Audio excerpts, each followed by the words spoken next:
Magandang araw po sa lahat ng mga nakikinig na fans at siyempre sa inyo po, Sir Jupiter. Ako nga po pala si Michelle at gusto ko po sanang i-share ang karanasan ko noong mamatay ang nanay. Ako po ay nakatira sa puder ng asawa ko, kaya nang mamatay si nanay ay bumisita kami ng anak ko sa Pangasinan nang magkaroon ng padasal para sa 40 days ni nanay. At nung gabing iyon ay nangyari ang katakot-takot na pangyayaring hindi namin makakalimutan. Pababa po ang daan kung saan nakatira ang nanay ko at madadaanan muna ang kabahayan na palagay ko'y magtatagal ng halos 1 minutong paglalakad. Halos nasa dulong bahagi ang bahay ng nanay ko. Kasunod nito ay ang bahay ng aking auntie. Habang natutulog kami ng aking anak ay nagising ako dahil nakarinig ako ng katok sa pinto. Nilibot ko ng tingin ang paligid. Nakita kong wala si auntie na kanina lang ay natutulog sa kama kasama si uncle. Nasa iisang kwarto lang po kasi kami. Sa sahig kaming mag-ina natulog at meron kaming kulambo.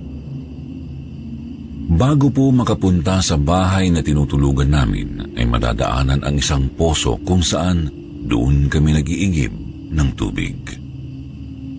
Habang naririnig ko ang mga katok sa pinto ay ginigising ko na ang aking anak.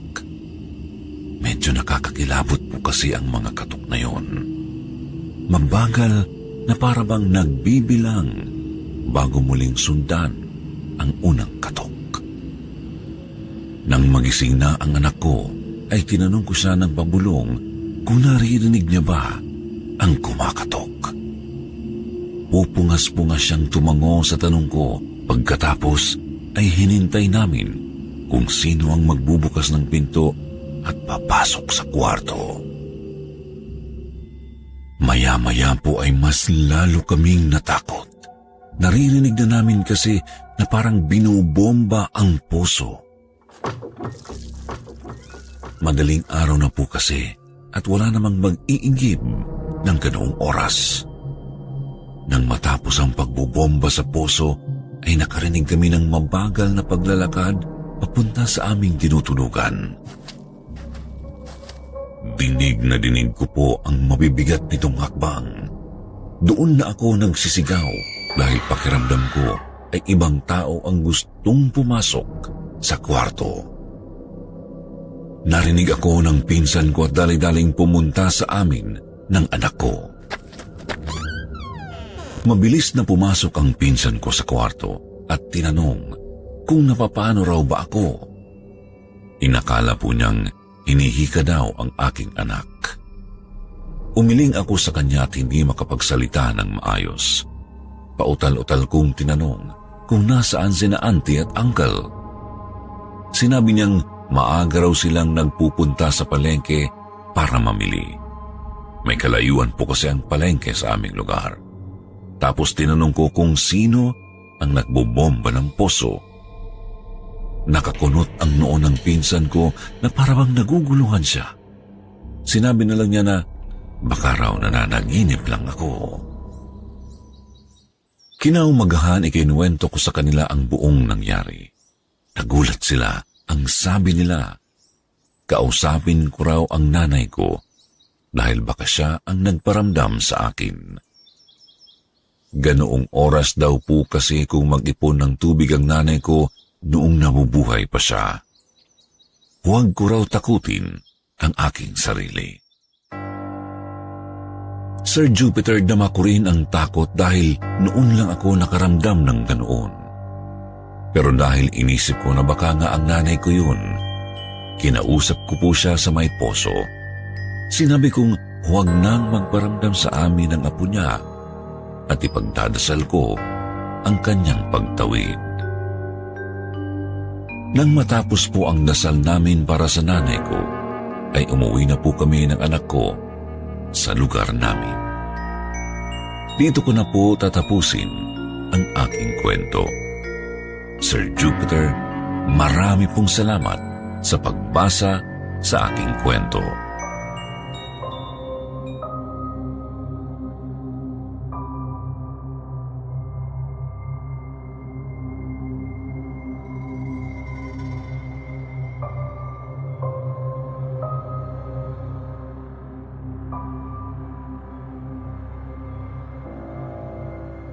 Mga babae sa poso. Magandang gabi sa lahat at lalong higit sa mga masugid na tagapakinig. Isang napakalaking karangalan na makapagbahagi ako ng kwento tungkol sa aking karanasang kababalaghan at katatakutan. Ang istoryang ito ay naranasan ko noong ako ay nakatira pa sa dati naming bahay. Itago niyo na lamang po ako sa pangalang Teresa mula rito sa Balayan, Batangas. Ako po ngayon ay 25 taong gulang na. Walang asawa at hindi ganoon kaalwa ng aming buhay. Kaya naman, hindi na ako nakatungtong ng kolehiyo. Sa ngayon po ay nagtitinda ako ng mga gulay sa palengke. Ito lamang kasi ang ipinamana ng yumao kong mga magulang. Nang mamatay sina nanay at tatay ay mag-isa na akong namuhay sa maliit naming barong-barong. Nakapangasawa na kasi si Kuya Brian, ang nag-iisa kong kuya, at lumipat na sila sa bayan dahil doon sila nagtayo ng negosyong talyer. Magmula nang maging solo na lang ako sa dati naming bahay, ay dito na nagsimula ang mga kabalaghan at katatakutang aking naranasan. Nakaririnig ako ng mga kaluskos sa aming lababo na parang may naghuhugas ng mga plato. Kung minsan ay may mga kaluskos naman na parang may naglalakad. At mula sa hindi kalayo ang poso ay nadidinig kong tila may nag-iigib at nag-uusap tuwing pasado 12:00 ng hating gabi hanggang 3:00 ng madaling araw. Bago ang lahat ng ito sa akin, kaya noong una ay naisip ko na dala lang ito ng kalungkutan dahil wala na akong kasama sa bahay. Sa totoo lang kasi ay hindi ako naniniwala sa mga aswang, engkanto o multo dahil lumaki kaming sanay sa dilim dahil liblib ang aming bahay. Gasera lang din ang tanglaw namin tuwing gabi. Matapos kong maging mag-isa sa buhay ay napatunayan kong mayroong mga hindi pang karaniwang nilalang at bagay na kasama natin. Totoo sila at hindi gawa-gawa lang. Isang buwan pagkamatay ni nanay, pauwi na ako ng bahay galing sa palengke nang masalubong ko si Kunching. Isa siya sa mga suki namin sa palengke. Binati niya ako kasabay ng tapik sa balikat. Nahirapan daw siyang hanapin ang bahay namin. Mabuti na lang daw at nakita niya si nanay malapit sa may poso namin. Sinabi pa niya na nauna raw pala itong umuwi sa akin. Naiabot na niya ang hinihinging serpentina ng nanay ko. Nagtaka ako noong sabihin niya yun, kaya hindi agad ako nakaimik. Kinausap niya ulit ako at sinabing, sabihin ko raw kay nanay na pasensya na at ngayon lang niya naihatid ang halamang gamot. Pagkatapos po noon ay nagpaalam na siya dahil gagabihin daw siya sa daan. Pagkaalis po niya, Sir Jupiter, ay nagmadali kong tinungo ang poso pero wala akong nakitang tao roon. Kaya naman patakbo akong umuwi ng bahay. Nagulat ako nang bahagyang makita sa mesa ang supot na naglalaman ng serpentina. Kinabukasan nang bumili si Aling Kunching, ay kinumpirma ko sa kanya kung si nanay ba talaga ang napagbigyan niya ng serpentina. Nang kumpirmahin niyang si nanay nga raw, saka ko na ibinalitang 1 buwan ng patay ang nanay ko. Sir Jupiter, sa takot po niya sa sinabi ko, ay hindi na siya bumili uli sa akin simula noon. Lumipas pa ang maraming linggo. Hindi naman ako nabagabag sa nangyari kaya naging normal pa rin ang lahat para sa akin. Nagpatuloy lang ang mga kaluskos na naririnig ko sa lababo, ang mga kaluskos ng paa at mga maingay na nag-iigib sa poso tuwing madaling araw. Hanggang sa may pagkakataong sinubukan kong silipin kung mayroon nga bang talagang tao sa lababo. Patayo na sana ako noon para pumunta sa lababo nang biglang may tumalon na pusang itim sa bintana ng tinutulugan ko. Nakabukas lang kasi yun para palaging pumasok ang hangin. Sa gulat ko ay napamura ako at naihagis ko pa ang gasera na muntik sumunog sa bahay. Natawa na lang ako na nainis sa sarili ko dahil nagiging bigla akong magugulatin at matatakutin dahil sa mga nagyayari. Saka ko napansin na wala na ang mga ingay na istorbo ko ata sa isip-isip ko.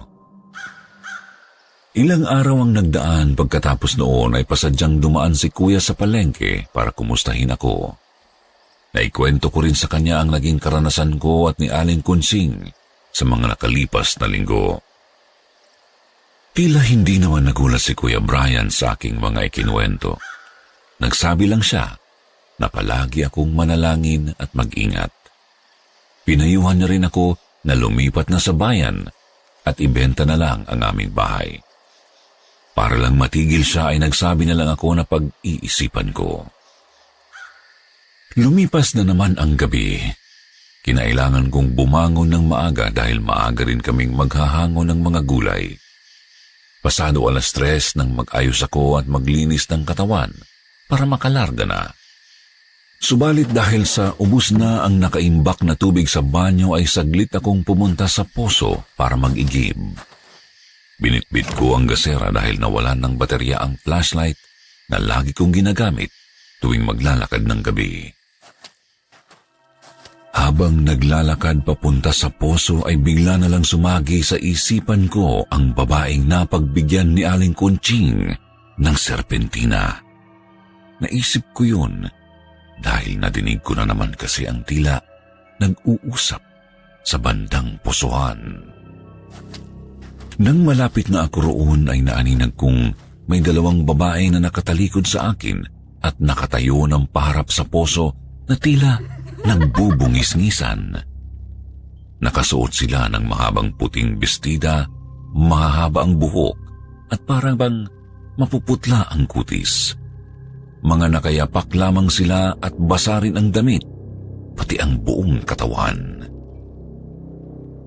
Nakaramdam na ako ng kilabot noon. Alam ko na hindi sila pangkaraniwan, subalit hindi agad ako lumayo. Nanaig pa rin kasi sa akin na makita kung sino-sino nga ba ang mga taong nag-iingay sa poso tuwing madaling araw. Iniangat ko ang gasera at itinapat para mas maaninag ko sila. Nagsalita ako at tinanong kung sino sila. Pagkatapos kong magsalita, ay bigla silang nanahimik. Nanatili naman ako sa aking kinatatayuan habang nakaangat ang hawak kong gasera at sa kaliwang kamay naman ang balde. Inulit ko ang pagtatanong, subalit hindi pa rin sila kumibo. Kaya naman nagpasya na akong humakbang papalapit. Pero bago pa ako makahakbang, ay bigla na lang humangin. Nagtaasan ang mga balahibo ko sa katawan dahil sa malamig na hangin. Sinabayan pa ng pagaspas ng mga dahon sa puno at mas lalo akong kinilabutan dahil ang gasera ay nag-andap-andap pa ang ningas. Napatingin ako sa poso. Naaninag kong nakaharap na ang 2 babae sa akin, subalit hindi ko makita ang mukha nila dahil nakayuko sila at natatakpan ang mukha nila ng basa nilang buhok.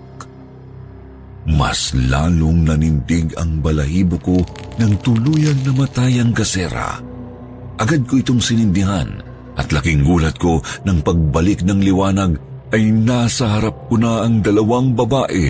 Pagkatapos ay bumungis-ngis sila pero hindi ko pa rin makita ang mukha. Hindi agad ako nakakilos, dala ng matinding takot at pagkabigla. Nang mahimasmasan, ay napamura na lang ako. Dala ng nerbiyos, ay naihagis ko ang balde at parang nagalit ang mga babae dahil sa ginawa ko. Huminto na naman sila sa pagbungis-ngis.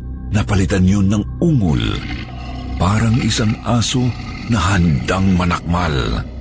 Palakas yun ng palakas hanggang sa manuot sa pakiramdam ko ang galit na meron sila. Nang mapagtanto ko yun ay naisip kong ihagis sa kanila ang gasera, subalit bigla akong hinawakan ng isang babae. Doon ay nakita ko ang kanyang mukha. Galit siya, nanlilisik at pulang-pula ang mata. Maputla ang mukha niya at naglalaway pa.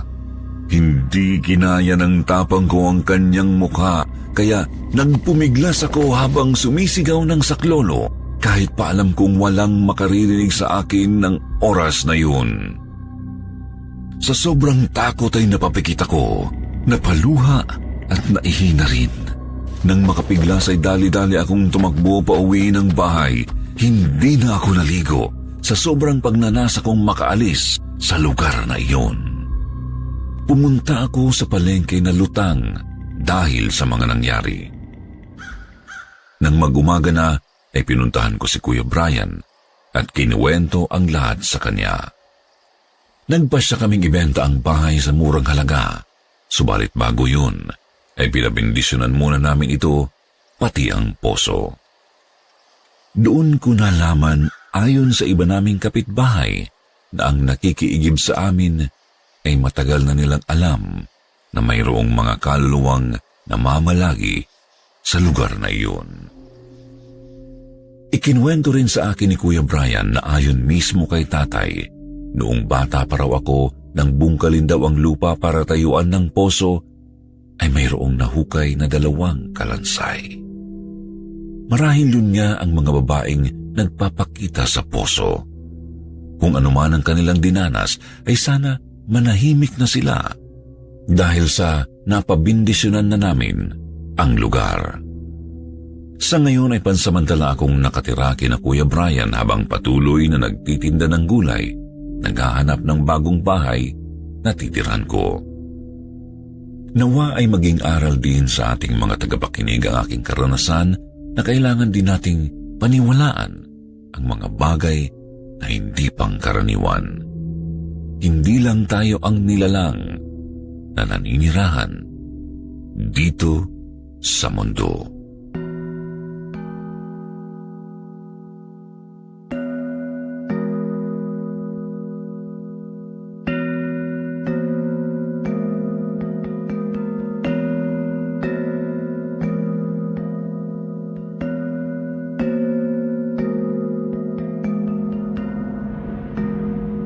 Engkanto sa Poso. Sir Jupiter, ako po si John Art. Dito po sa amin ay may isang poso na pwede gumamit ang kahit sino. Ipinatayo po ito ng barangay namin dahil malayo kami sa bayan kung saan may linya na ng tubig. May ilan po sa amin na gumawa ng balon ng tubig para may sariling igiban. Masaya po dito sa amin, lalo na ang mga bata na nag-i-enjoy maligo sa poso. Tahimik po ang barangay namin at dahil magkakakilala ang lahat, ay masasabi kong wala pong krimen dito. Medyo bundok po ang lugar namin at maraming puno. Kapag umuulan, lumalabo ang tubig sa balon, kaya marami ang pumipila sa poso para mag-igib. Luma at gamit na ang poso kaya nagkaroon na ng singaw. Naging mahirap ang paglabas ng tubig. Kailangan pang buhusan ng tubig para sunduin ang tubig sa ilalim ng lupa at lumabas sa poso. Medyo matagal nga lang ang pagbobomba. Tiyagaan lang. Isang madaling araw, gumising kami ng kapatid kong si Eden para maagang mag-igib para makaiwas kami sa mahabang pila ng mga tao kapag nagtanghali na. May kalayuan ang bahay namin sa poso, kaya may dala kaming kariton. Nakasakay doon ang lahat ng galon namin, pati ang mga timba at drum. Madilim pa po ito, hindi pa sumisikat ang araw, kaya maririnig ang huni ng mga insekto sa mga puno, pati ang mga tandang na alaga ng mga kapitbahay namin. May dala kaming flashlight na de baterya para tanglaw sa daan. Wala pa po kasing poste ng mga ilaw. Habang papalapit po kami sa poso, naririnig namin ang mga ingay, parang mga babaeng nagtatawanan. Napakamot ako ng ulo dahil sa inis. Akala ko kasi ay nauna kami, pero may mas nauna pa pala sa amin. Matagal pa naman bombahan ang poso. Matagal makakapuno ng mga lalagyanan dahil mahina ang lumalabas na tubig. Sinabihan ako ni Eden na bilisan daw namin at pumila na. Baka raw kasi dumami pa ang tao, kaya itinulak ko ng mabilis ang kariton. Habang papalapit kami, naaaninag na namin ang mga tao sa puso. Mga kakaiba sila dahil sa suot nila na hindi kagaya ng sa amin. Ang mga babae ay mahahaba at magagara ang damit. Ang mga lalaki naman ay kakaiba rin ang suot. Mahahaba ang manggas ng damit at may guwantes pa sila. Ang sapatos nila ay patulis ang harapan. Matatangkad po sila. Parang ang saya-saya nila habang nag-iigib. Kahit madilim pa ang paligid ay nakikita namin sila dahil parang nagliliwanag ang kanilang suot. May ilan sa kanila na nakatayo lang na parabang nagbabantay. May hawak silang putol na sanga na pinalilibutan ng mga alitap-tap. Napahinto kami ni Eden at nagtanungan kami kung sino sila. Sabi ko ay parang mga dayo, pero taga saan kaya sila? Mukha namang mababait, kaya lumapit kami. Binati nila kami ng nakangiti. Halos hindi kami makapagsalita ng kapatid ko. Tinanong kami ng isang babae kung mag-iigib daw kami. Tumango lang ako, tapos itinuro niya ang poso. Nang tingnan ko ang poso, naggulat ako dahil malakas ang buga ng tubig. Ang ipinagtataka pa namin ni Eden, gumagalaw ang hawakan ng poso na para bang binubomba ito pero wala namang humahawak doon. Napapitlag ako nang magsalita ang isang lalaki. Sinabi niya, punuin na namin ang mga lalagyan kasi malapit na raw silang umalis dahil magliliwanag na. Sa pag-alis daw nila, mawawala na ang tubig. Mahihirapan daw kaming mag-igib. Mabilis naming isinahod ang mga lalagyan namin sa poso. Tuwang-tuwa ako, Sir Jupiter, kasi napakalakas ng tulo ng tubig. Malamig ang tubig at napakalinaw pa. Habang nagpupuno kami ng mga galon, ay hindi ko maiwasang tingnan ang mga dayo. Mga kakaiba kasing tao. Noon lang ako nakakita ng kagaya nila. Nasa isip ko ay mayayaman sila. Pero bakit sila nag-iigib ng tubig? Nang makatapos na po kami sa pag-iigib, ay hinagilap ko sila. Parang malalakas silang nilalang dahil nabubuhat nila ang malaking drum.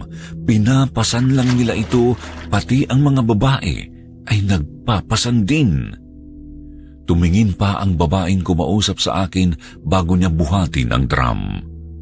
Ngumiti siya na parabang nagpapaalam.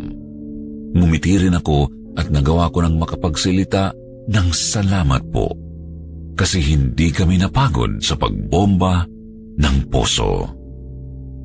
Kumindat lang po siya at pagkatapos ay pinasan na ang drum na malaki. Ipinatong niya ito sa ulo niya at saka sumunod na sa mga kasamahan niyang naglalakad ng palayo.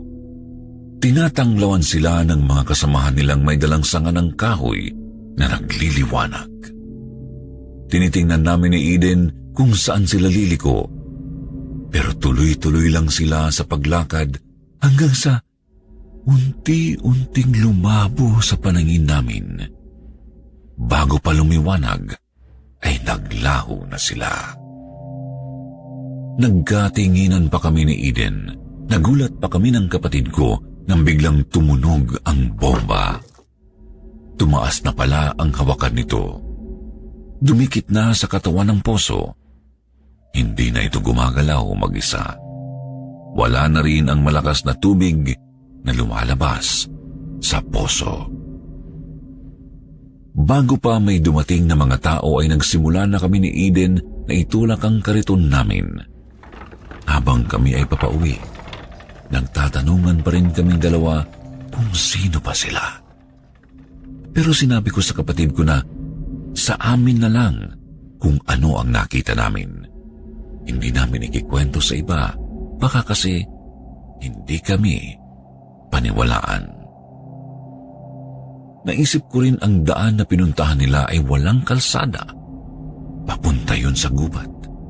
Kaya naisip ko na hindi sila mga tao. Maya-maya po ay nakita naming dumarating ang tatay namin. Sinusundo talaga niya kami kapag pauwi na kasi mahirap itulak ang kariton. Mabigat dahil puno na ng laman ang lalagyan. Sir Jupiter, minsan nag-iigib pa rin kami ni Eden ng ganoong oras baka kasi makita namin uli sila. Pero hindi na po iyon nangyari. Pinalitan na rin po ang poso namin kasi tuluyan na itong nasira. Bata pa po kami nang mangyari yun. Pero ngayon may pamilya na po ako. Ang kapatid ko naman ay may asawa na rin at nasa bayan na sila nakatira. May linya na po kami ng tubig at kuryente. Wala na rin ang poso na iniigiban namin dati dahil tinayuan na po ng bahay ng may-ari ng lupa. Hanggang dito na lang po ang kwento ko, Sir Jupiter. Marami pong salamat.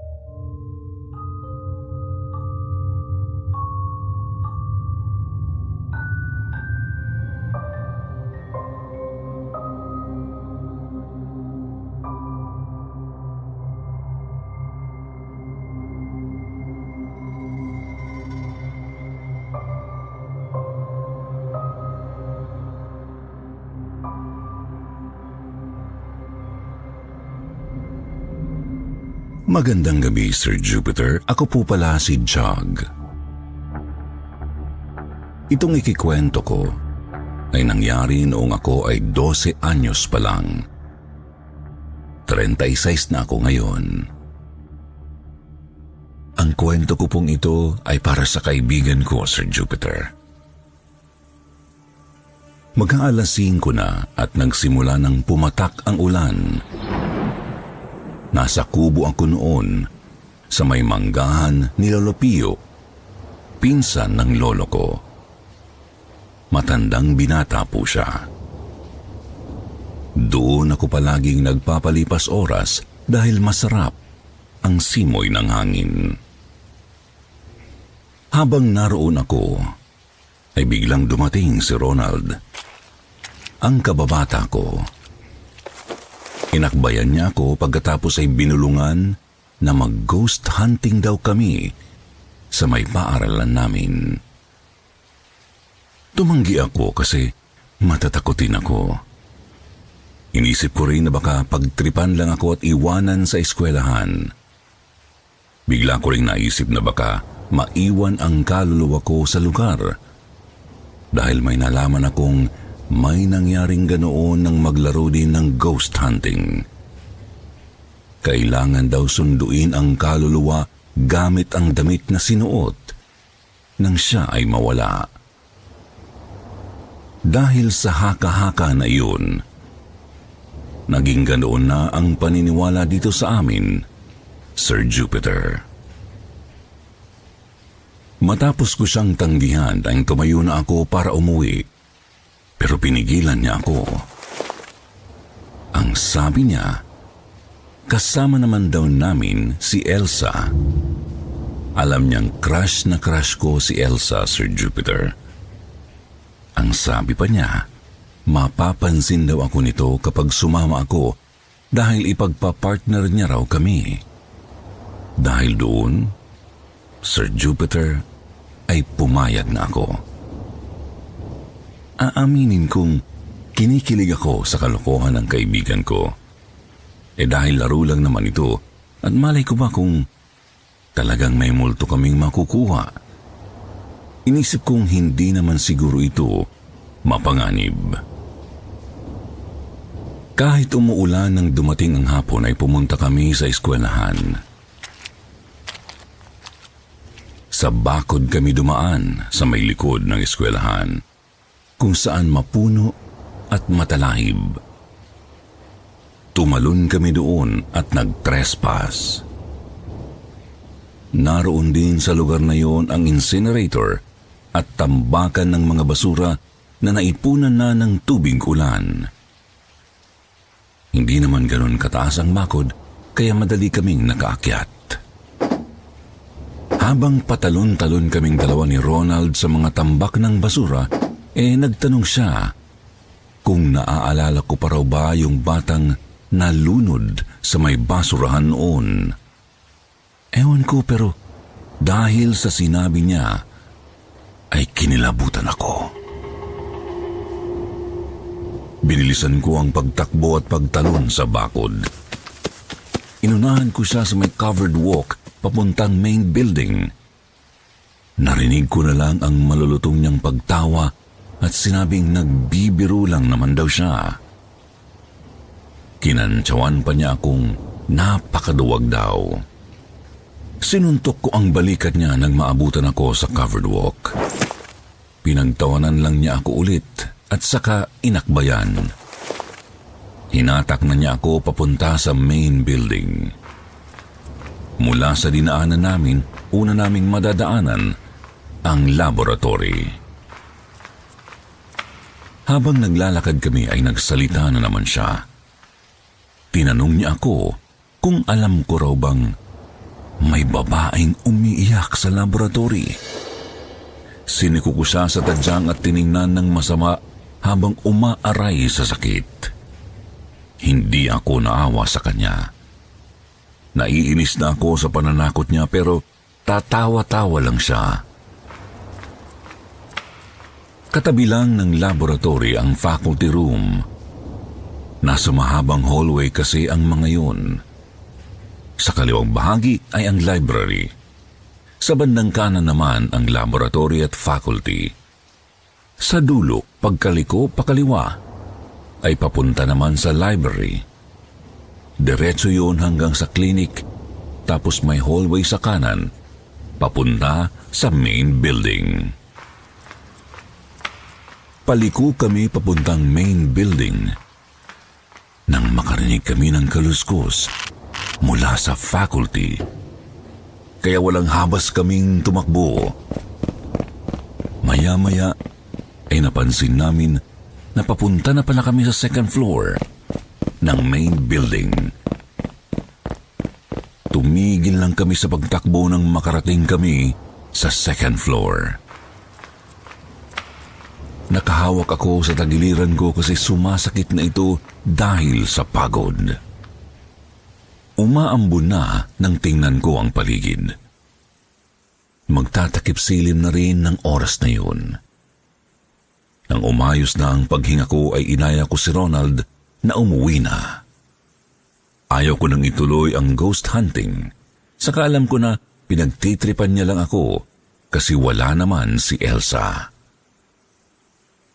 Nakatanaw si Ronald sa kalangitan tapos sabi niya, kapag umuulan at nag-aagaw ng liwanag at dilim, lumalabas daw ang mga kaluluwa.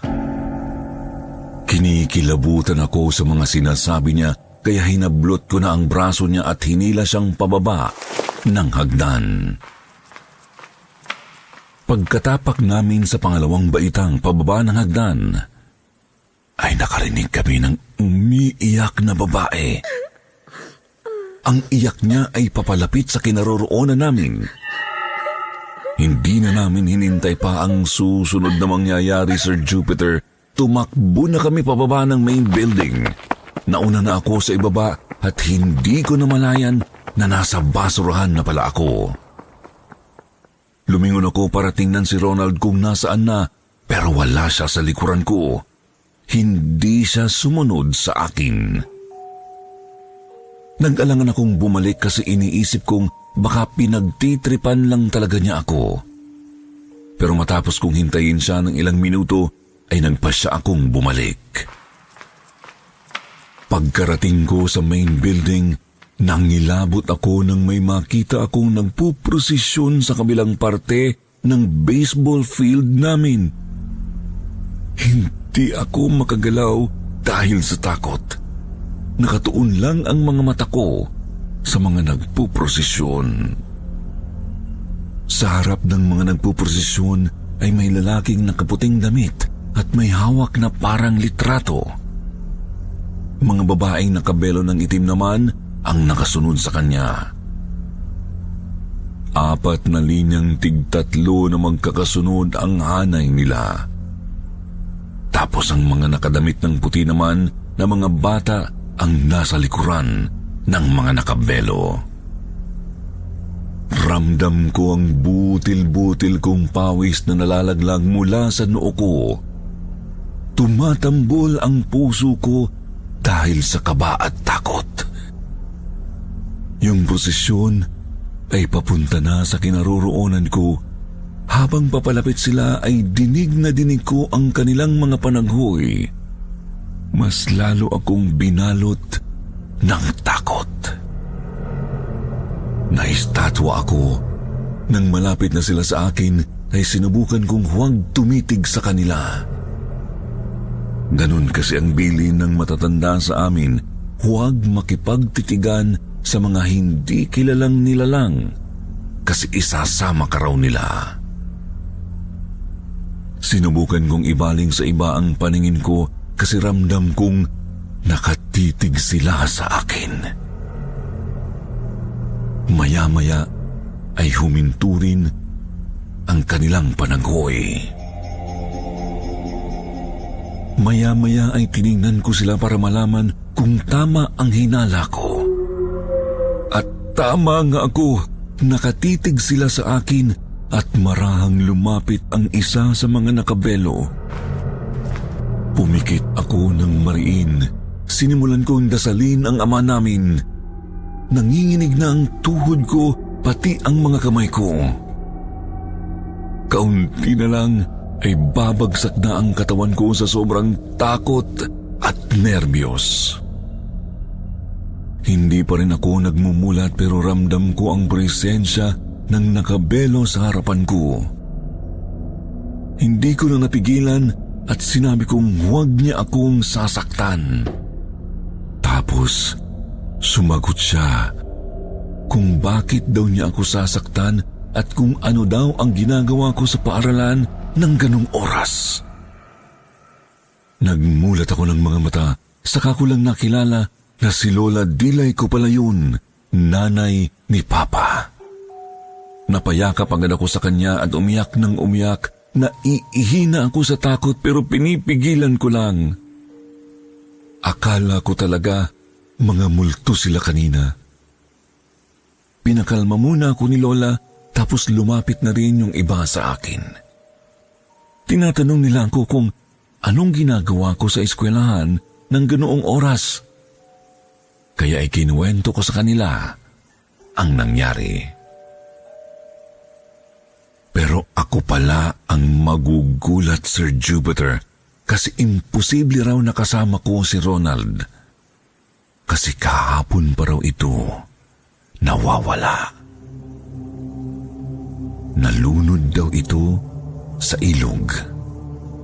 Hindi pa raw lumilitaw ang katawan nito. Kaya sila nagpuprosesyon para tawagin ang kaluluwa nito para ito mismo ang magpalitaw sa nawawala niyang katawan. Kaya nililibot nila sa lugar ang kanyang larawan para makatulong sa paghahanap. Iginigiit ko talaga sa lola ko na buhay si Ronald at kasama ko lang. Tinatawag ko pa nga si Ronald at sinasabihang lumabas na pero wala. Walang Ronald na lumabas sa paligid. Kaya nalilito talaga ako at nagsimula ng umiyak at matakot. Imposible talaga. Nagpatuloy na uli ang mga kasama ni Lola na magtawag sa espiritu ni Ronald habang ako ay sinamahan na ni Lolang umuwi. Kinagabihan nilagnat po ako, Sir Jupiter. Kapag nakakaidlip ay si Ronald ang napapanaginipan ko, kaya napapabalikos ako ng bangon. Umiiyak ako kay Lola na nagbabantay sa akin. Sinasabi ko na ayaw kong matulog kasi kukunin ako ni Ronald. Sabi naman ni Lola, hindi raw magagawa yun ni Ronald. Siguro daw ay gusto lang nitong magpaalam sa akin dahil ako ang malapit nitong kaibigan. Naaalala ko ang nangyari. Nang minsan na inaya ako ni Ronald na maligo sa ilog, pero hindi ako pinayagan ni Lolo Pio kasi mukhang uulan ng malakas. Akala namin ay umuwi na si Ronald noon, pero pumunta pa rin pala talaga siya sa ilog para maligo. Biglang bumuhos na ang malakas na ulan. Muli akong napayakap habang umiiyak kay Lola Dilay hanggang sa hindi ko na namalayan na nakatulog na ako. Kinabukasan, natagpuan na raw ang bangkay ni Ronald. Nang ibalita sa akin yun ni Lola, ay naalala ko ang sinabi sa akin ni Ronald nung nasa second floor kami na malakas ang mga kaluluwa tuwing umuulan, lalo na kapag takip silim. Siguro noong malakas ang kaluluwa niya ay gusto niya talaga akong makasama. Nangungulit pa rin siya kahit nasa kabilang buhay na. Kaibigan ko pa rin siya kahit wala na siya. Iniisip ko na nandyan lang siya parati upang ipagdasal ako at suportahan ako. Na hindi ko dapat sisihin ang sarili ko nang hindi siya nasamahan noong inaya niya akong maligo sa ilog. Gusto kong isipin na yun ang gusto niyang iparating kung bakit siya nagpapakita at nagparamdam sa akin sa huling pagkakataon. Kasi simula noong natagpuan na ang bangkay niya, ay hindi ko na siya napapanaginipan. Siguro ay umakyat na siya sa langit dahil natagpuan na ang kanyang katawan.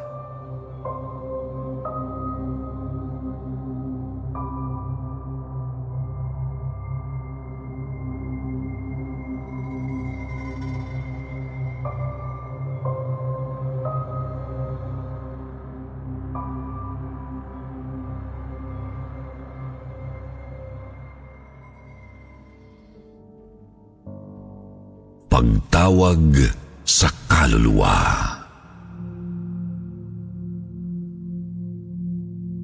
Magandang araw po, Sir Jupiter.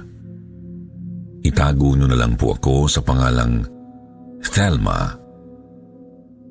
Ang ikikwento ko po sa inyo ay tungkol sa karanasan namin ng matalik kong kaibigan na itago na lang natin sa pangalang Annie.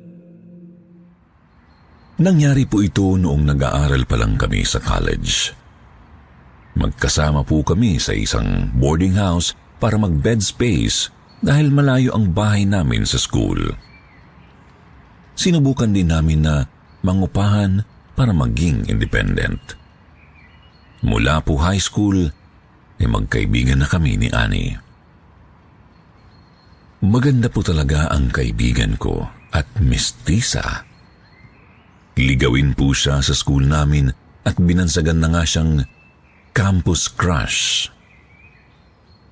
Kapag nomination sa classroom namin para sa class officers, wala nang botohan para sa muse dahil tiyak bago pa umpisahan ang botohan, nandun na kaagad ang pangalan niya sa muse. Third year high school na po kami noon na magkaroon kami ng kaklaseng transferee. Ang pangalan ay si Dave. Sa dami ng nanliligaw kay Annie, ay masasabi kong mapili siya dahil wala pa siyang sinasagot sa mga ito. Hindi rin siya nagkikwento sa akin tungkol sa mga crush niya o tipo ng lalaki. Subsub po kasi sa pag-aaral si Annie at pagkatapos naman ng eskwela ay nagtatrabaho siya sa karinderya sa tapat ng aming boarding house. Breadwinner po si Annie, kaya mas iniisip niya ang pamilya kaysa mga manliligaw. Wala na po siyang tatay. Ang nanay naman niya ay isang labandera. May 4 pa siyang mga kapatid na nagsisipag-aral ang iba. Panganay po kasi siya, Sir Jupiter. Pero nang dumating si Dave sa aming klase, nagsimula nang magkwento si Annie sa akin. Crush niya raw ang bago naming kaklase. Doon ko nalaman kung paano kiligin ang isang campus crush. Dahil minsan lang kiligin ang best friend ko, Sir Jupiter, sinunggaban ko na ang pagkakataong ito. Tinulungan ko siyang maging close kay Dave. Una muna akong nakipagkaibigan sa kaklase namin. Naging close kami, Dave. Hindi ako nahirapan na paglapitin sila dahil nalaman kong may gusto rin pala si Dave kay Annie. Nashock po ako, Sir Jupiter, nang malaman kong mayaman pala si Dave.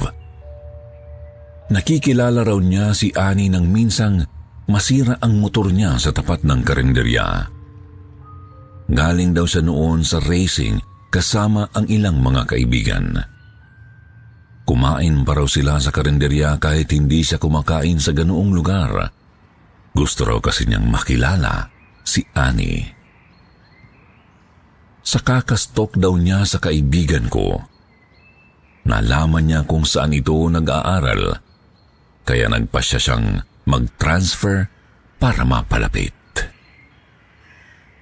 Sir Jupiter, mula po nang magkamabutihan ang dalawa, palagi nang nagpupunta si Dave sa boarding house. Kahit for all girls po ang boarding house namin ay pwede namang magpadalaw ng lalaki, basta raw huwag doon matutulog. Yun ang sabi ng landlady. Pero sa paglipas pa po ng buwan, lalong nahulog ang dalawa sa kanilang pag-iibigan. Kumuha po si Dave ng apartment at nag-live-in po sila.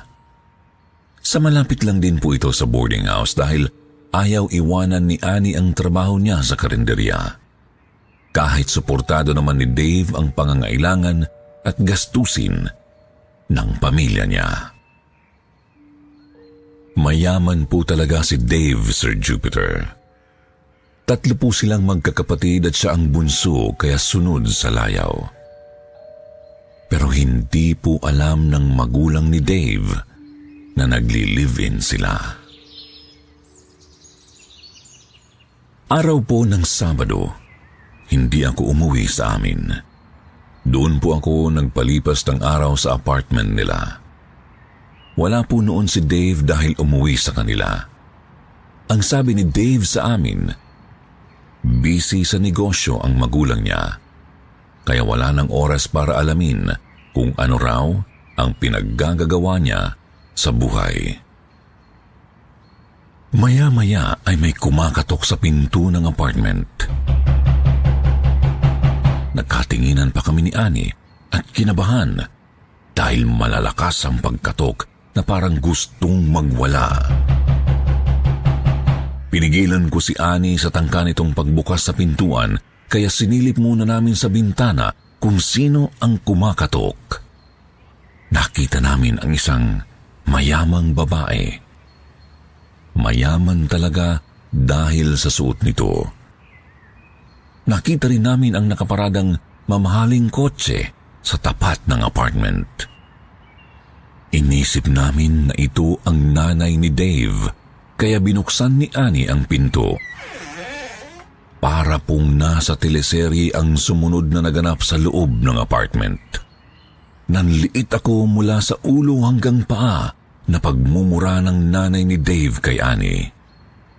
Sinabihan pa ang kaibigan ko na itigil ang kahibangan sa anak niya dahil hindi raw ito papayag na makatungtong sa pamamahay nila ang isang hampas lupa. Kitang-kita ko kung paanong gumuho ang buhay ni Annie. Wala akong magawa kundi ang samahan lang siya at damayan. May pagkakataong tinatawagan ba niya si Dave pero iba ang sumasagot na parabang hinaharang talaga ang tawag niya. Hanggang isang araw, biglang kumontak si Dave sa kanya. Doon namin nalaman na ikinulong pala ito ng mga magulang sa sariling kwarto. Pero ang sabi ni Dave ay tatakas siya.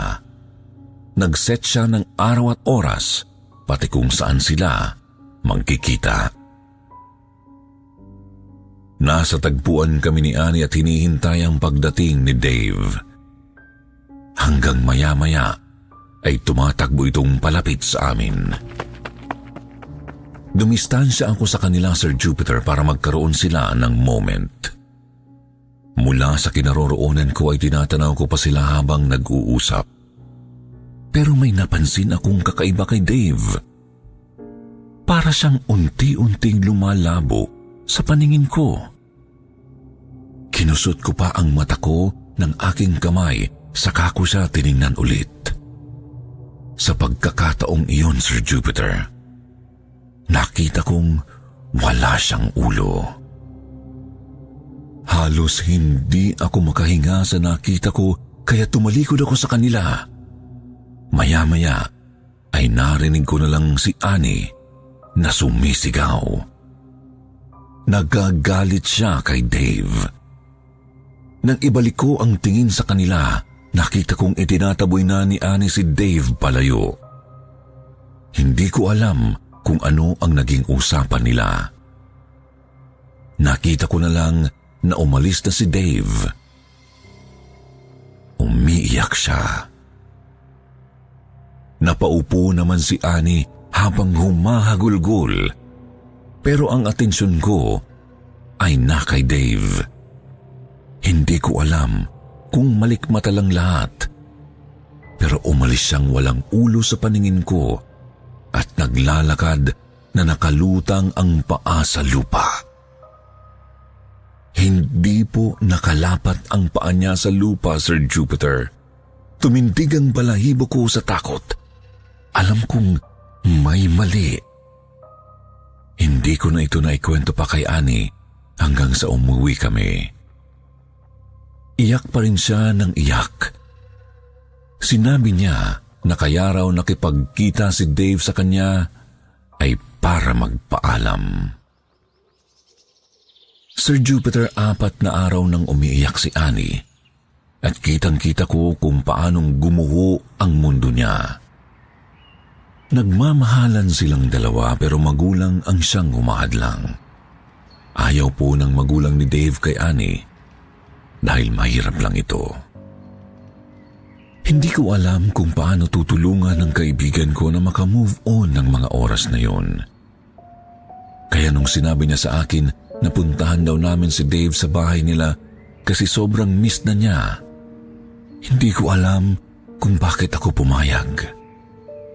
May kung anong nagtulak sa akin na gusto ko ring puntahan si Dave at kumustahin. Subdivision po ang tinitirahan nila Dave at mahigpit ang gwardiya doon. Kapag may bisita na walang schedule ang pagpunta, ay itinatawag muna ito sa bahay ng pupuntahan para ipaalam. Pero ng oras na yun, hindi na po kami tumuloy sa bahay ni na Dave dahil sinabi ng gwardiya na walang tao roon. Nasa chapel daw po ang lahat. Sinabi ng gwardiya kung saan ang chapel.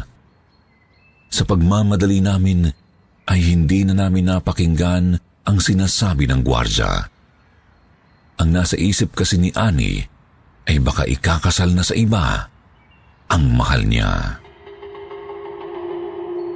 Pero nang dumating po kami sa chapel, hindi kasal, kundi burol ang naroon. Malaking tarpaulin ang nasa labas at picture ni Dave ang naroon. Pareho kaming nagulantang.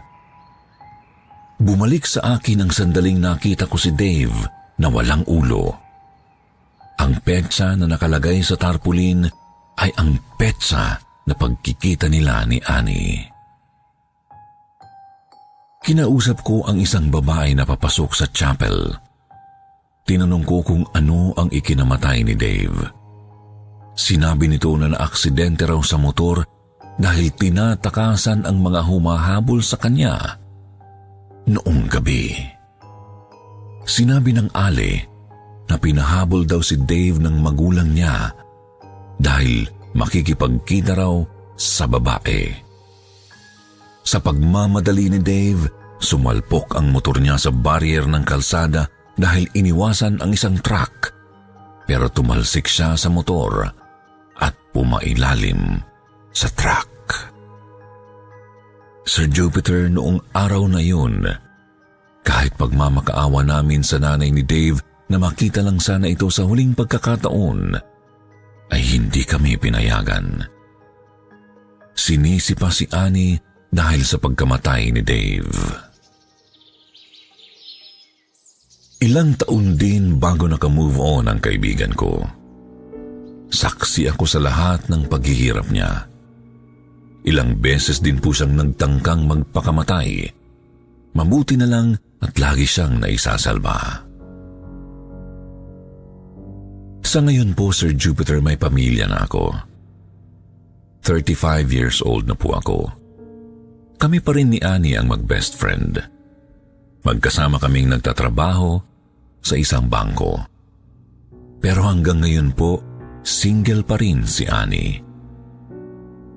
Kapag nagpupunta ako sa bahay nila, nakikita ko pa rin sa kwarto niya ang malaking larawan ni Dave. Ang sabi niya, si Dave na lang ang para sa kanya at naghihintay lang siya na sunduin nito. Sa tuwing naiisip ko po ito, Sir Jupiter, kinukurot pa rin ang puso ko. Pero alam kong masaya na si Annie. Naka-move on na siya sa pagkawala ni Dave. Ayaw po pala niyang isulat ang story niya, pero binigyan niya ako ng permiso. Ako na lang daw ang magsulat at makikinig na lang siya. Marami pong salamat sa pagpili ng kwento ni Annie.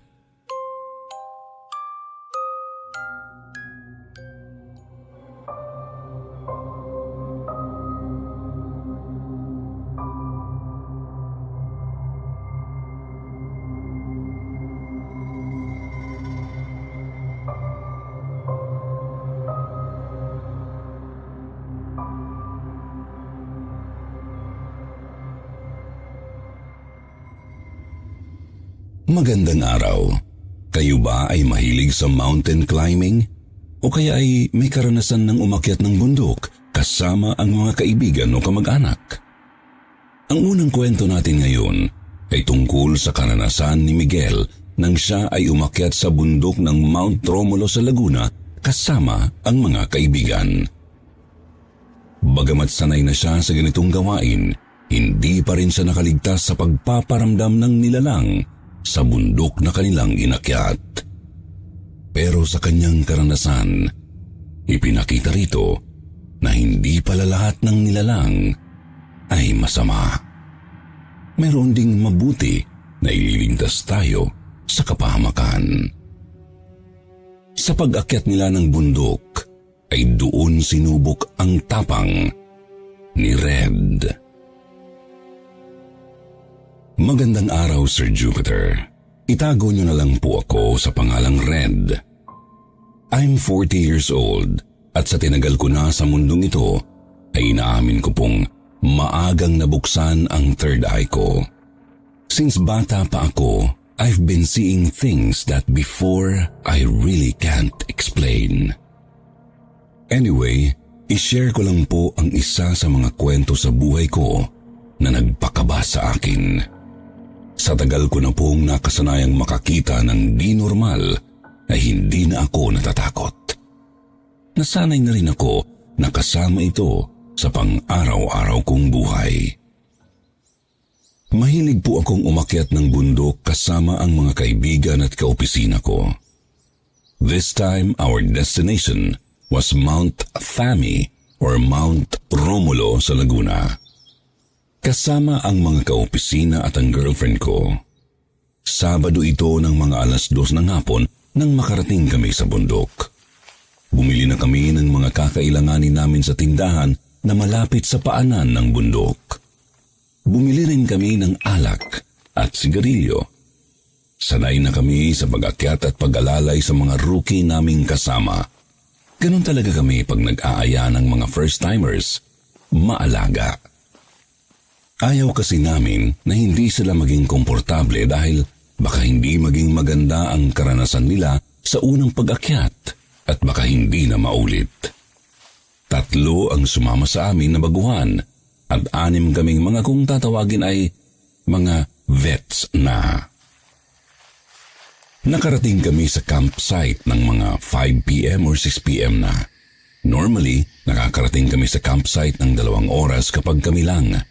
Pero dahil may kasama kaming mga baguhan, maya-maya ang aming pahinga, kaya tumagal ang aming paglalakad. Matapos naming ayusin ang mga tent ay naghahanda na ang ilan sa amin ng kakainin.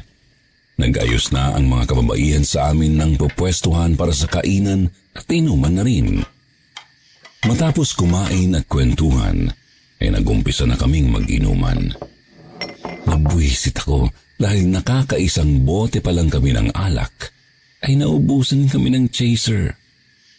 Ako naman ang naatasan na kumuha ng tubig sa water source na di naman kalayuan. Sinuot ko ang headlamp at kinuha ang 2 walang laman na plastic bottle para punuin. Siguro mga nakaka-20 meters pa lang ako sa paglalakad, ay may naririnig na akong umiiyak sa gawing kanan ko. Tiningnan ko kung saan nagmumula ang iyak na yun. Medyo madilim, madamo at mapuno ang paligid. Kaya hindi ko na lang ito pinansin kasi sanay naman na ako sa mga ganoong kakatuwang bagay. Maya-maya, ang narinig kong umiiyak ay tinawag ako. Ang ipinagtataka ko pa ay tunay kong pangalan ang binanggit niya. Alam kong hindi tao ang tumatawag sa akin dahil ang lahat ng mga kasamahan ko sa pag-akyat ay Red ang tawag sa akin. Naglakad lang ako ng normal papunta sa kuhaan ng tubig. Maya-maya, ang boses ng umiiyak ay parang lumalapit na. Hinayaan ko lang ito at hindi ko pinahalata na naririnig ko siya. Lumuhod ako para kumuha ng tubig sa isang tubo na nakasabit sa isang puno. Galing pa sa itaas ng bundok ang tubig, kaya malamig ito at napakalinaw. Maya-maya ay mas malapit na sa kinaroroonan ko ang boses ng umiiyak at parang galit na ito. Kakaiba na ang pag-iyak niya. May halo ng galit. Paulit-ulit niyang tinatawag ang pangalan ko. Napakalinaw sa aking pandinig. Siguro ang layo ko sa campsite namin ay mga nasa 60 to 80 meters na. Nang mapuno ko ang huling bote, ay biglang namatay ang headlamp ko. Napakadilim ng lugar, Sir Jupiter. Hindi ko na makita ang aking kamay kahit inilagay ito sa tapat ng mukha ko. Nang subukan kong ayusin ang headlamp, hindi ko na narinig ang umiiyak na boses. Tumigil na ito. Pero may naramdaman akong hangin na parang may humihinga ng malakas sa kanang bahagi ng mukha ko. Ramdam na ramdam ko tabi.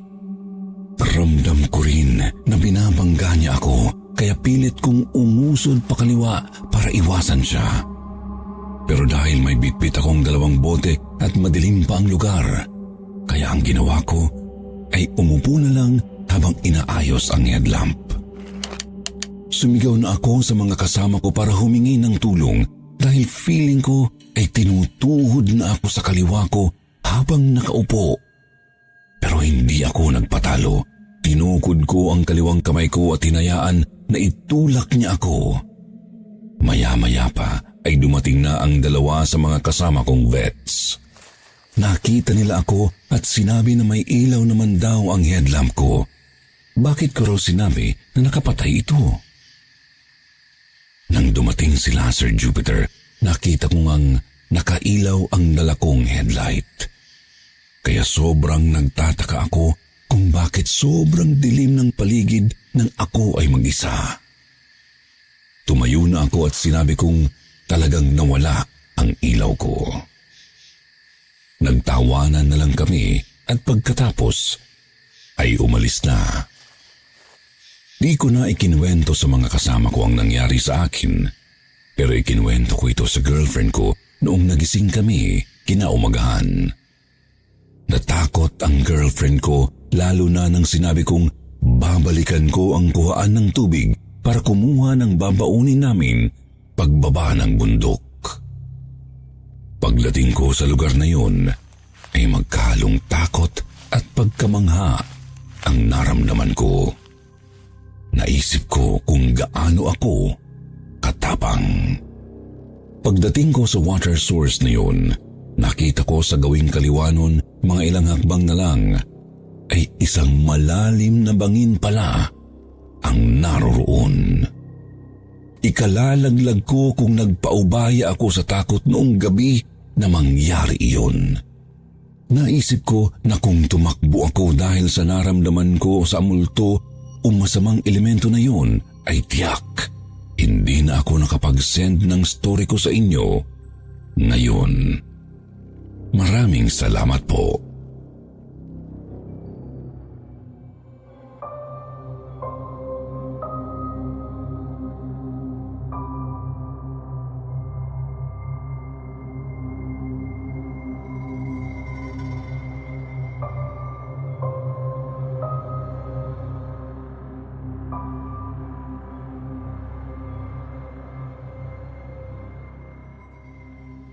Ang susunod na kwentong babasahin natin ay ipinadala ni Buddy. Naranasan niyang maligaw kasama ang kapwa niya Kafgu. Kasalukuyan nilang nililibot ang bundok ng paglaruan sila ng kakaibang nilalang na naninirahan doon. Ang ilan siguro sa atin ay naranasan ng maligaw sa bundok. Ano ba ang inyong ginawa para mahanap ang tamang daan? Katulad din kaya ng ginawa ni na Buddy? Pakinggan na natin ang kwento ni Buddy. Magandang araw, Sir Jupiter. Tawagin niyo na lang po akong Buddy.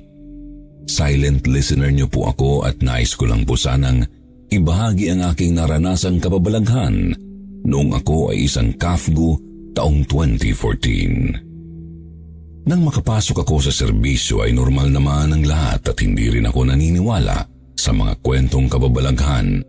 Hanggang sa ako at mga kasama ko na ang nakaranas ng pagpaparamdam ng mga nilalang sa bundok. Nag-uusap kami ng mga kasamahan ko habang nagpapatrol sa aming nasasakupang lugar. Hindi namin namalayan na napalayo na kami at hindi na namin makontak ang patrol base namin. Kaya medyo nabahala na kami. Hindi na namin mahanap ang daan pabalik at wala ni katiting na signal para makakontak. Paikot-ikot lang kami sa bundok hanggang sa may napansin na kaming mga nakamasid sa amin. Nagtatanungan na kami dahil hindi tao ang mga yun, Sir Jupiter. Nakita na ng iba kong kasamahan ang mga yun dati pa noong sila ang nagpapatrol sa bundok. Kaya lalo kaming kinabahan at sabi ng isa kong kabady, na matagal na sa lugar ang mga nilalang na yun. Nakursundahan kami ng mga taong lumot kung tawagin nila. Nagtagal kami ng halos kalahating araw sa loob ng kabundukan hanggang sa nakaisip ang isa sa amin ng paraan. Kumuha siya ng bala mula sa kanyang magasin at inalis ang pulbura nito. Pagkatapos ay sinunog niya ito dahil ang paniniwala daw ng mga matatanda na nakakataboy daw ng masamang elemento ang pulbura kapag sinindihan. Saad pa ng kasamahan namin na wala naman daw mawawala kung susubukan. Naniwala na rin kami, Sir Jupiter, dahil matapos niyang sindihan ang pulbura, ay nahanap na namin ang daan pabalik at nagpapasalamat ako dahil nakabalik kami ng kumpleto at ligtas.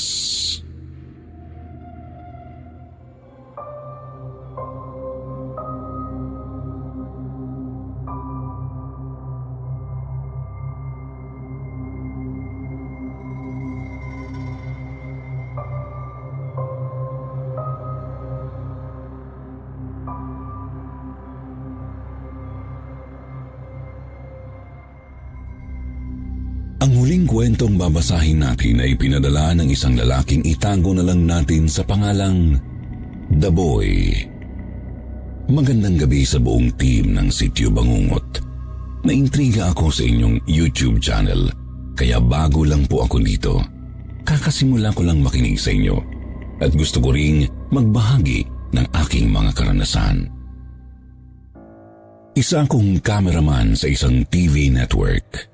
Tumigil lang ako at lumagay na sa tahimik dahil bugbog sarado na ako sa mga katatakutan. Ako ang na-assign sa paranormal team. Nagbi-business na kami ngayon ng misis ko.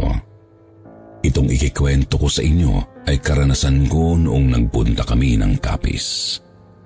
May nagtip kasi sa amin na mayroon daw aswang na gumagambala doon. Naaalala ko pa kung gaano ka-excited ang mukha ng aming newscaster. Tawagin na lang natin siyang Erwin. Very enthusiastic siya, Sir Jupiter, kasi bagong istorya na maa-unfold sa national television. Kami naman, syempre, susunod lang kasi yun ang trabaho namin. May isang araw kaming preparation, then nauna na kaming lumipad sa Capiz ng researchers, writers at shooting team. Ako naman, kuha ng take. Kada kibot namin talagang kinukuhanan ko, kaya naka-on lagi yung camera ko. Nang makalapag na ang eroplano na sinakyan namin, sumakay na naman kami ng van at 8 oras na biyahe papunta sa bundok na sinasabi nilang may naninirang aswang. Mag-aalas 4 na ng hapon nang makarating kami sa mismong lugar. Naka-on or take naman yung camera ko para sa raw footage. Kuha lang ako ng kuha ng mga shots. Sinalubong kami ng kapitan ng barangay. May mangilan-ngilan ding mga taong naroon. Natuon naman ang pansin ko sa mga bahay at sa hindi kalayuan ay may bundok. Tapos mayroon ding dagat sa paanan nito. Lahat yun, kinuhanan ko ng video. Payapa naman ang ambience ng lugar, pero may naramdaman akong katiting na aurang parang ayaw kami sa lugar na yun. Sinabi ko yun sa head cameraman namin, si Kuya Servio, ngunit pati siya'y nakakaramdam din daw ng ganoong aura. Tumingin ako sa paligid. Wala naman akong nakitang kakaiba, maliban sa isang batang walang saplot at nagpi-finger suck. Kinawayan ko siya at ngumiti, pero nagtago siya sa likod ng nanay niya na naroon din pala. Nginitian ko yung babae, pero ngumisi lang siya sa akin. Kinilabutan ako sa inasta ng babae. Muntik pa akong mapasigaw sa nerbiyos at gulat nang hilain ako ni Kuya Servio papalayo. Sumunod kami sa mga kasama namin. Habang naglalakad, binulungan ako ni Kuya na huwag akong makipagtitigan. Pinanlamigan naman ako sa sinabi niya. Natitempt talaga akong lumingon pero pinipigilan ko hanggang sa hindi ko na talaga napigilan. Paglingon ko, gusto ko na talagang tumakbo. Isang di pa na lang ang layo sa amin ng babae. Hindi ko alam na sumunod siya. Ngumisi siya sa akin. Nagmadali naman akong naglakad palayo. Sinabi ko kay Kuya Sergio, kaya sabi niya, kapag nakapagpahinga na ako, maligo raw ako sa asin at sunugin yung damit ko. Mapamahiin talaga si Kuya Sergio. Marami na siyang alam sa mga cleansing at purifying dahil sa linya ng team namin. Sinunod ko naman agad ang sinabi niya, Sir Jupiter. Naligo ako sa asin. Talagang ikiniskis ko ng very hard. Tapos sinunog ko lahat ng damit na suot ko bago maligo.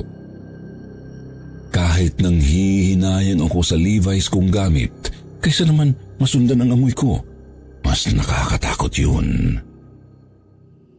Nag-set up na kami ng mga gamit. Maganda yung timing kasi madilim na. Ito na yung time na mag-raw sila ng kuha. Ipinapaliwanag din ng mga writers at researchers yung mga gagawin at mga questions na kailangang sagutin ng mga residente. Kami naman ng mga kasama ko ay tinitingnan ang mga angles at pwesto ng mga kamera. Nag-set up pa kami ng time-lapse cameras na nakatutok sa may bundok. Natapos kaming mag-set up mga 8:30 p.m. at nagaya na silang kumain. Tapos nang hingi si Kuya Sergio ng kalamansi. Inusyoso ko siya. Sabi ko'y sure siyang magbabago yung karne dahil sa kalamansi. Adobong baboy at tinolang manok kasi ang hinihanda nila sa amin.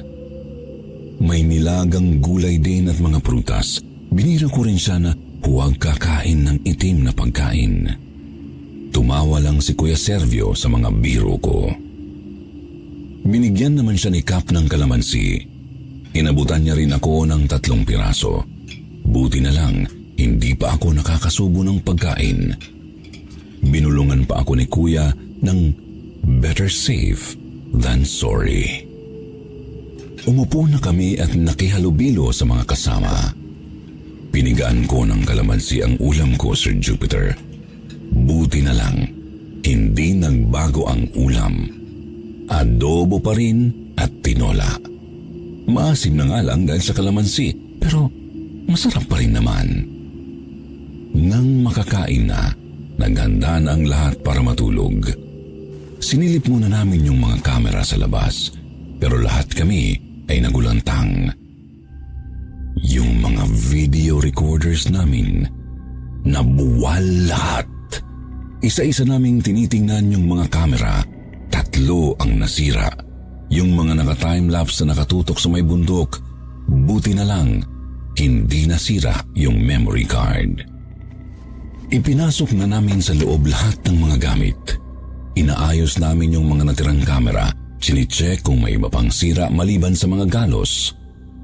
Itinawag naman agad ni Kuya Sergio sa head office yung nangyari at magpapadala ng backup at rescue.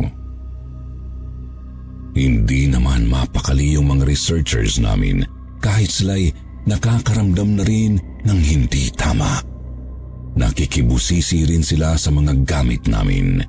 Kahit sinakap at mga kasama niya sa bahay ay walang sawang nagbibigay ng kape at biskwit para sa amin.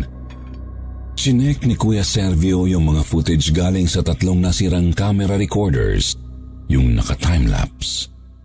Tinawag niya yung head ng mga researchers tapos sunod-sunod na silang nagkakagulo sa isang sulok. Kahit hindi pa kami tapos maglinis at mag-check ng mga kamera ay nakiusyoso na rin kami sa kung ano ang nasa video. Nakisiksik talaga ako para makita ko ng malinaw yung video, Sir Jupiter. Sa video, may nakitang malaking anino ng ibon na lumilipad mula sa bundok tapos umikot-ikot sa itaas ng bahay ni Cap. Habang inaalala ko yung part na to, kinikilabutan talaga ako. Pakiramdam ko nga ay alam nila na kinikwento ko ito sa inyo. Wala naman kaming naririnig noong mga oras na kumakain kami na pumapagaspas o talagang hindi lang namin napansin kasi maingay kami at nagkakwentuhan. Pagkatapos ikutan ng ibon ang lugar, nakita naming bumalik na ito sa bundok. Tapos bigla na lang bumagsak yung camera at nawala na yung recording. Lahat pa kami ay nagulat sa tunog ng paglagapak ng camera. Tuliro kaming lahat, kahit si Kap ay nagulat din, kaya nagkayayaan kaming mag-Santo Rosario. Habang nagro-rosary kami, syempre, mas solemn na yung atmosphere. Hindi na kami masyadong maingay. Taimtim talaga kaming nagdarasal nang marinig namin yung mga alulong ng mga aso sa harap ng bahay. Pagkatapos ng mahabang alulong, sumunod yung malalakas na pagaspas sa taas ng bahay. Sumilip kaming lahat sa may bintana pero pinalayo kami ni Kap. Tapos inutusan niya na kumuha ng asin at bawang yung mga kasama niya na agad namang sumunod. Inutusan naman kami ni Kap na maupo at magkumpol sa sahig upang ipagpatuloy ang pagdarasal. Sabi pa ni Kap, iniistorbo lang ng nilalang ang taimtim naming pagdarasal para takutin kami. Dapat ipagpatuloy lang daw namin. Kaya nagpatuloy kami sa pagrorosaryo. Mabibilis ang pagkilos ng mga kasama ni Kap. Nilalagyan nila ng mga asin at bawang sa lahat ng bintana at sa may pinto, pati na sa lahat ng sulok ng bahay. Napapatingin talaga ako sa mga galawan nila, Sir Jupiter. Hindi rin ako mapakali. Nararamdaman ko na naman yung aura na ayaw kami sa lugar na yun. Bungalow lang ang bahay ni Kap. Nakabubeda pa pero rinig na rinig yung mga alulong at pagaspas sa labas ng bahay. Sa kalagitnaan ng aming pagdarasal, nakarinig kami ng boses ng babae.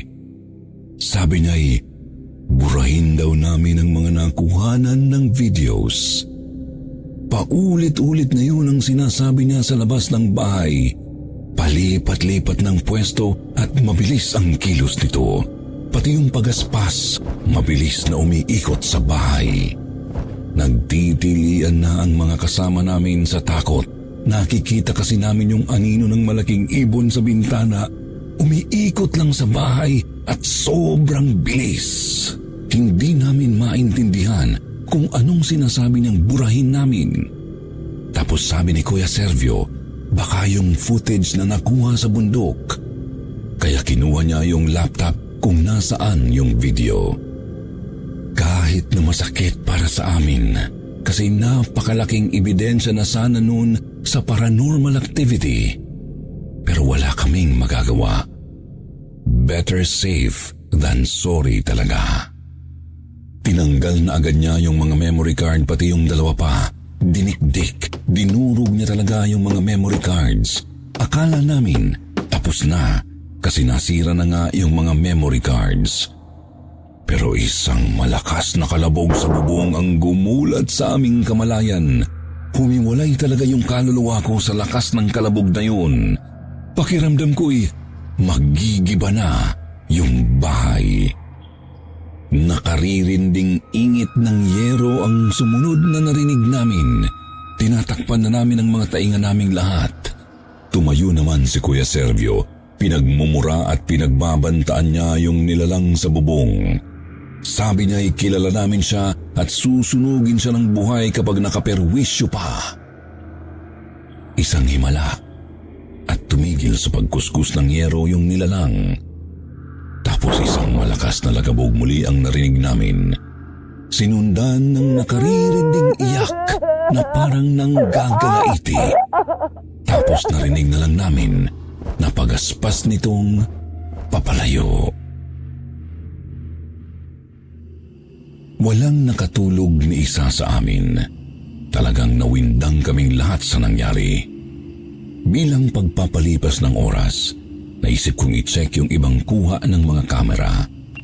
Na-check ko na lahat hanggang sa mapadako ako sa kamera na gamit ko. Yung pinangkukuha ko ng raw videos mula sa biyahe hanggang sa makarating kami sa bahay ni Cap.